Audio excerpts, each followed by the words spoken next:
पहलगाम हमले के बाद भारत और पाकिस्तान के बीच में जिस तरह से तनाव बढ़ा है, स्ट्रेटेजिकली भारत कई तरह की तैयारियां अब करता हुआ नजर आ रहा है और उसमें एक बड़ा कदम जो भारत सरकार की तरफ से उठाया गया है, भारत की तरफ से उठाया गया है, वो है ब्रह्मोस मिसाइल की तैनाती। क्रूज मिसाइल है, अपडेटेड जो है इसका वर्जन यहां पर अब लाया गया है और हमारे साथ बेहद खास मेहमान है। हमारे साथ पूर्व डीजी है ब्रह्मोस के, डीआरडीओ के, और ब्रह्मोस मिसाइल बनाने में अतुल डी रानी साहब जो है उनका बहुत बड़ा योगदान रहा है। रानी साहब, सबसे पहले तो मैं ये समझना चाहूंगी कि क्या खासियत है जब ब्रह्मोस जैसी मिसाइल तैनात की जाती है तो वो कितना मायने रखती है?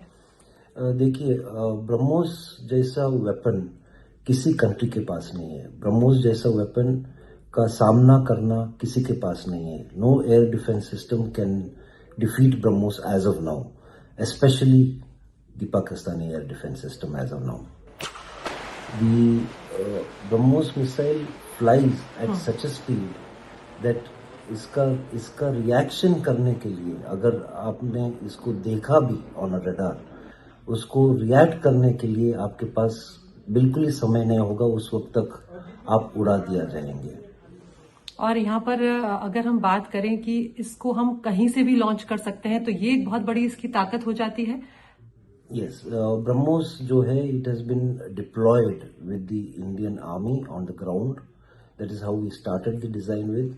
ब्लॉक 2 जब आया वो शिप्स के ऊपर डिप्लॉय हो गया, एंड देन ब्लॉक 3 जो आया वो एक्चुअली माउंटेन वॉरफेयर के लिए हुआ गया।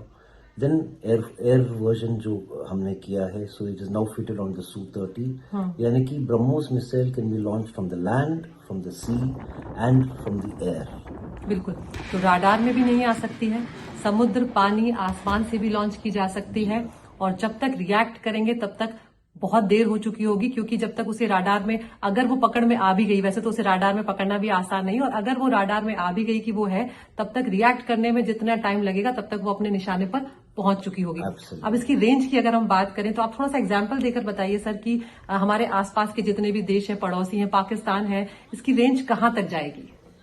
Pakistan is finished. We can cover the whole of Pakistan.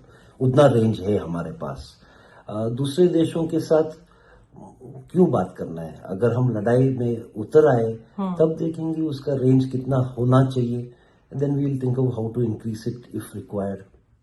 बिल्कुल, और ब्रह्मोस सबके पास नहीं है, तो ये हमारे लिए और हमारे देश के लिए, हमारी सेना के लिए एक बहुत बड़ी ताकत है। और जिस तरह से सर ने बताया, सर आपकी खुद की एक बहुत बड़ी भूमिका रही है, तो कैसा लगता है आपको कि आप उसका पार्ट रहे हैं?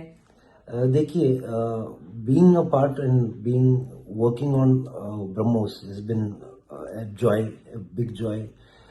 ऑफ कोर्स सब लोगों को लगता है कि मेरा जो काम किया है वो दुनिया को दिखना चाहिए।